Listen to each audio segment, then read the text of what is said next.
Welcome to the chaos sector. We return to the Matrix. The world is an illusion. Yep, I said it. And I know many of you at least concede that this claim is likely true. But some apparently believe the illusion is real, or pretend to believe it's real.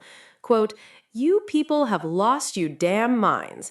I live near Baton Rouge. You don't know what you are talking about. You are being reported for misinformation." Unquote. Well, well, a familiar poster from the Koberger investigation. Okay, so saying you live near Baton Rouge proves what exactly? Does it prove that our analysis suggests the mall shootings wasn't a psychological operation? No. For one, you say you live near Baton Rouge, not in Baton Rouge. Second, you are not providing any evidence that proves the so-called mass shooting was real, with a real victim being Martha Odom. So your post doesn't provide a rebuttal to the claim, yet you want to threaten to report the chaos? How is it misinformation? We only break down what was reported and then investigate it and even expose it. Freedom of speech also includes voicing an opinion about something that may be fake news, right? Seems like damage control to me. The so-called federal agent is clearly seen throwing up the 666 hand sign and even smirking. We went over this. He wasn't adjusting the bill of his hat. Oh no. We zoomed in and revealed that. At a distance, it would appear that's what he was doing. But zooming in, we see that he is not adjusting his hat. He's simply throwing up the hand sign, which of course is a symbolic message and adherence to the secret society who orchestrated the psychological operation. Do you see this? This alone proves it was a psychological operation. Stop denying the truth. If you're afraid to stand up and fight for the truth, then move along. There's nothing for you here with the chaos. And another poster from the Koberger case felt the need to voice their opinions. Quote, "Ooh, have you read the new book? Did you watch the Turvey interview and now realize you were totally wrong in the Idaho 4 case? Oh well." Unquote. I know you want the chaos to go back and talk about that case, but it's over. And since that's all you cared about, despite all the other issues in the world, I think it's best to just move along, right? You're not interested in our work prior to that investigation because you weren't here prior. So go follow other so-called true crime investigators and discuss the Idaho 4 case. Your opinions would be valued more there than here. Let's go back over this briefly. Just briefly, because we have more to cover.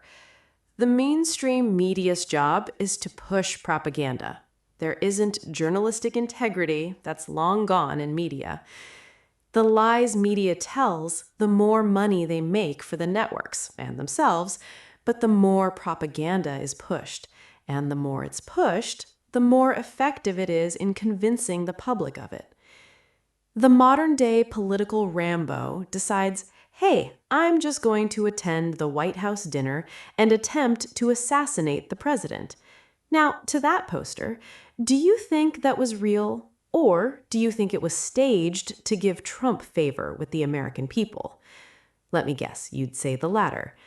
Well, if you would assume that the assassination attempt on the president was nothing more than a staged event, which is the president generally being the most important and powerful person in the country, what makes you think your typical so-called shootings with normal citizens involved would be automatically real?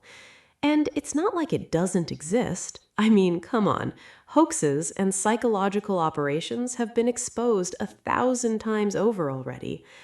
Wouldn't a hoax or psychological operation be the epitome of misinformation in your eyes? That's enough of it. Let's deal with a recent breaking report. So, a Chinese spy posing as a mayor in California has been exposed. Okay. What fuckery is behind this recent news? Eileen Wang, a Democratic mayor in Arcadia, California, just admitted to being a spy for the People's Republic of China. Now, although this creates the classic political mudslinging in mainstream media, let's look into it. According to the reports, Wang was accused of spreading propaganda for the Chinese Communist Party. Really? The United States has a problem with this? Don't you spread propaganda in your own country and even in other countries also? Yep. Wang apparently was given directives by the CCP to post articles and other related content in support of the CCP. Now, this was relayed through a news source in the United States, which was centered around the Chinese American community. But what exactly did she post that deemed her to be a spy for the CCP? Quote, "There is no genocide in Xinjiang. There is no such thing as forced labor in any production activity, including cotton production. Spreading rumors is to defame China." Unquote. Now, this is the bulk of the controversy, but this issue itself is not groundbreaking news, right? Believe it or not, whichever side you stand on, the controversy about child labor in China is common knowledge or speculation. So why is this considered an element of Wang being a spy? Because she is protecting the truth regarding child labor? From the United States perspective, do you consider China to be violating human rights? Okay, are you willing to go to war with China over this issue? Nope, because you would have already done it decades ago. So much for being the so-called noble big brother on the world stage, concerned with other nations' conflicts. But when it comes to China, though, you don't fight to topple that dictator? We'll continue with this issue, but let's discuss this for a moment. The United States has no problem going into many third world countries fighting so-called dictators, so-called helping to liberate the people of those countries, assisting Israel to combat the so-called terrorist group Hamas, among others such as Hezbollah. But China, ruled by a dictator and has reported human rights violations and has spies within the government and has been accused of releasing the Clover virus, the United States is not willing to fight this enemy? Then what are the efforts for then? Sure, some would say fighting China would be a very bad choice, so you just let them do what they want? Because ultimately, it's all about the greenbacks. China is the main exporting partner with the United States. So, let them do what they want in their own country as long we get a good deal on trade. That's basically the general scope, my friends. I also find it ironic that Wang is charged with being a Chinese spy recently, and Trump visits Beijing with his wealthy comrades. One of those comrades, Elon Mustard Sauce, took that trip when he was in the middle of a freaking trial. The judge's court order was for Mustard Sauce to remain available for recall. Okay, so the rich, once again, can just do whatever they want, eh? If this were a normal citizen, the judge would press charges. Now, of course, there are stipulations, but the message being sent is that Mustard Sauce thinks he's above the law, just like the orange puppet he accompanied on that trip. So while they're befriending fellow fat cats in China, which they don't seem too concerned about the so-called threats of the dreaded dictator, a California mayor was charged with being a spy. Seems more like a hoax, a distraction of what's going on the world stage. Quote, "Individuals in our country who covertly do the bidding of foreign governments undermine our democracy," said First Assistant United States Attorney Bill Eiley. This plea agreement is the latest success in our determination to defend the homeland against China's efforts to corrupt our institutions. Individuals elected to public office in the United States should act only for the people of the United States that they represent, said Assistant Attorney General for National Security John A. Eisenberg. It is deeply concerning that someone who previously received and executed directives from PRC government officials is now in a position of public trust at all, but particularly so because that relationship with that foreign government had never been disclosed. By her own admission, Eileen Wang secretly served the interests of the Chinese government, said Assistant Director Roman Rozhovsky of the FBI's Counterintelligence and Espionage Division. Let this serve as a clear warning. Individuals who act on behalf of foreign governments to influence our democracy will be identified, investigated, and brought to justice.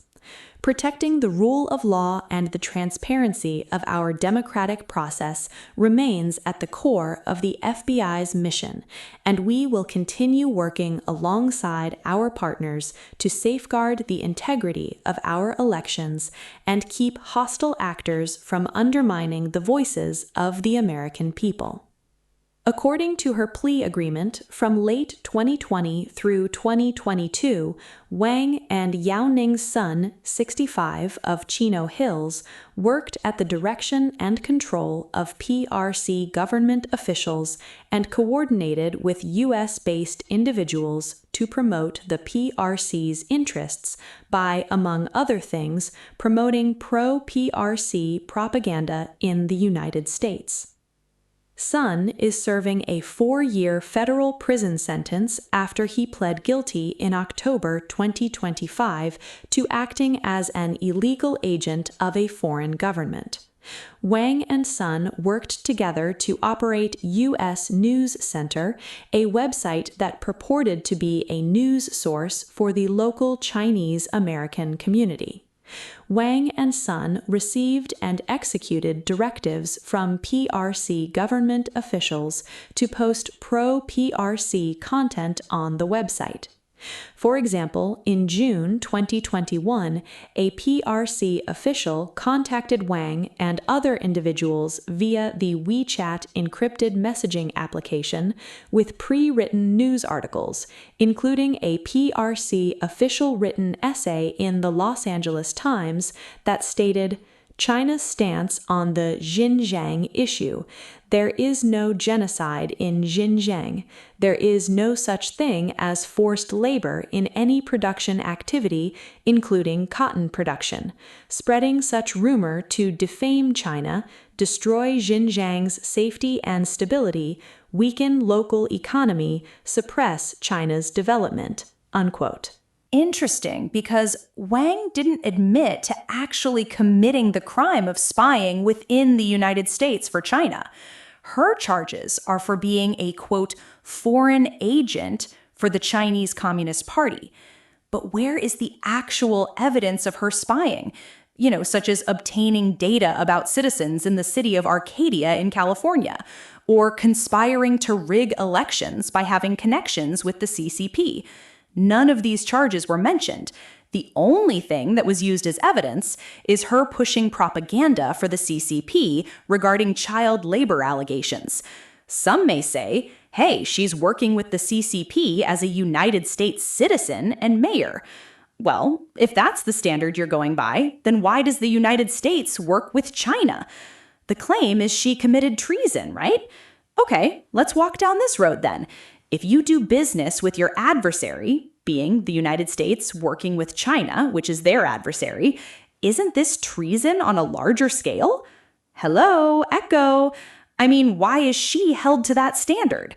Quote, individuals who covertly do the bidding of foreign governments undermine our democracy, unquote.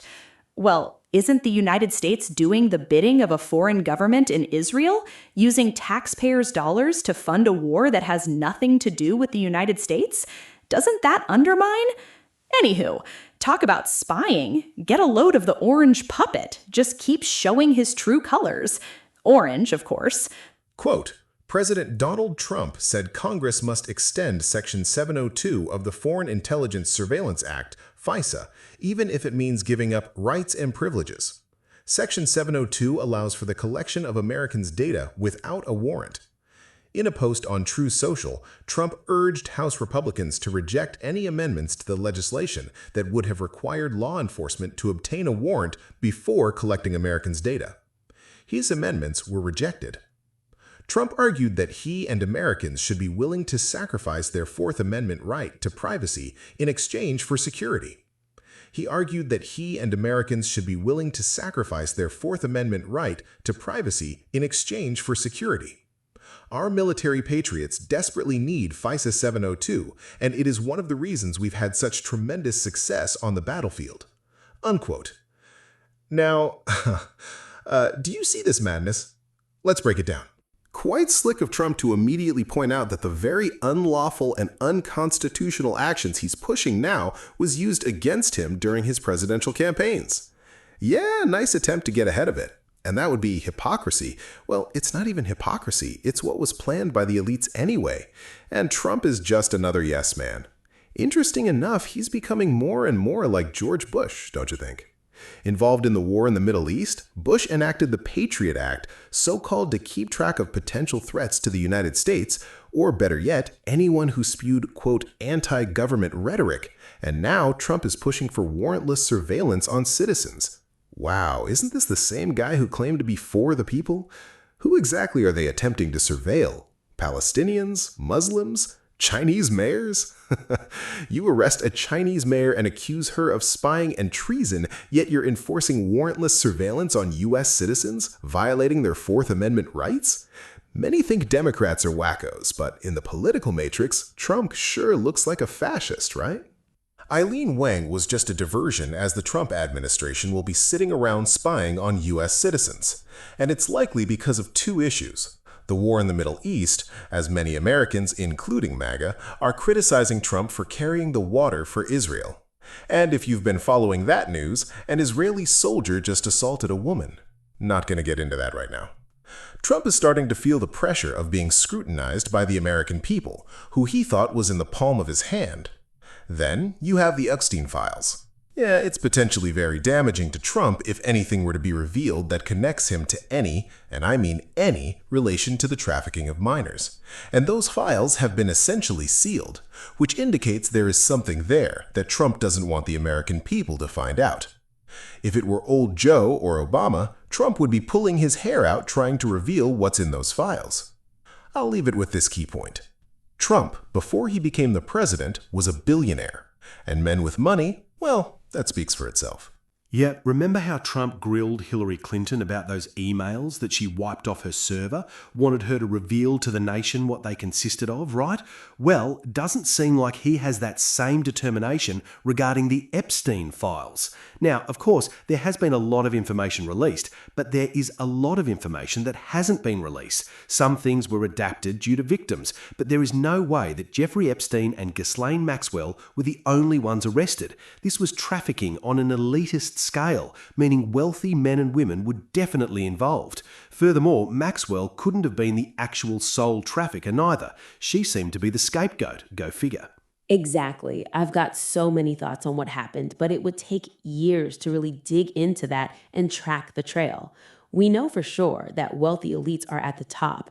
The problem for Trump was a very wealthy elite. Considering his promiscuous nature, there is a chance, yes, a chance, that Epstein and Maxwell, friends of his, may have brought him a few, quote, gifts. Does anyone recall the Hollyweird Access leaked video of Trump on the trailer with Billy Bush? That conversation was considered, quote, locker room talk by Trump, but what it revealed is how he can't control his emotions and desires despite being in a relationship or even married. And not only that, the graphic nature in which he spoke of women indicates that he did in fact feel he could have any woman he wanted and do, yes, do, whatever he wanted. Now, the reason this is important is because the individuals trafficked for sex were not actually little girls. They were mostly teenagers, aged between 14 and 18 on average. I'm not saying Trump is guilty of being involved, but Jeffrey Epstein was a wealthy man who had one face in the public setting and another behind closed doors. And we do have to acknowledge the many allegations of sexual assault by women Trump had relations with. He paid Stormy Daniels off, of course, but there were many who claimed he sexually assaulted them. If he's not guilty of being involved or being a, well, customer, I think he knew what was going on and he didn't do anything about it. And that's probably his fear. Something being leaked out that proves he was aware of everything that was going on and was still friends with Epstein. Yep, fits the description of a rich creeper if you ask me. As the saying goes, birds of a feather flock together. It was reported that Trump kicked Epstein out of Mar-a-Lago in 2007 after he allegedly harassed a colleague's teenage daughter. But this would be in a public setting, so of course Trump would scold him as it makes him look bad. But behind the closed doors, away from the glitz and glamour of the Hollyweird spotlight, many of these individuals are into some very sick and perverted behavior. Anywho, the Orange Man is fading fast, and in his old stubborn age has shown he doesn't care about the American citizens. What happened to bringing back the car manufacturing jobs in Detroit? What happened to working for the United States to produce more steel and so on? All political promises that duped the American people into voting for him. Sounds familiar? Of course, make promises, fail on getting it done. A politician, specifically a president, can't do anything. They can't help you get full-time work. Heck, they can't help you get part-time work. That's up to the private sector, which is the majority of the working class. The public sector? Sure, but that doesn't align with the rights claim of smaller government, right? Trump ravaged up the American people, hijacked the political arena. He was a bit entertaining, to say the least, but it was all a distraction from what his handlers had planned. Another war, cause more political debates between Democrats and Republicans, while the average American citizen is struggling. Trump has never abandoned his elitist nature, so what made people think it would change with even more power as a president? But his 15 minutes of fame in the White House is over. Now a lame duck waiting for Father Time to pull him out of the Oval Office. Here's the problem. The federal government is already spying on its citizens. They've been doing that since the damn surveillance camera was invented. So don't fall asleep thinking this is something groundbreaking, because that also is a distraction. While that's going on, you have Elon Mustard Sauce and the elites rapidly developing Neuralink. Now, it was founded in 2016. Well, isn't that ironic? The first year of Trump's presidency. This is all planned, my friends. Pay close attention. Yeah, we know the claims about Neuralink, but look deeper into the darkness. A computer chip implanted into your brain, which someone else has the potential to control. Oh, you want to protest and criticize your government? Think again, my friend. Your brain will be zapped with an electromagnetic whipping, causing temporary migraines, convulsions, involuntary twitches, you name it. Yep, that's what China may look like in the next 10 years. The evolution of technology and dictators is a recipe for disaster. The orange puppet and mustard sauce might get it done sooner. This is the Chaos Sector. We will return.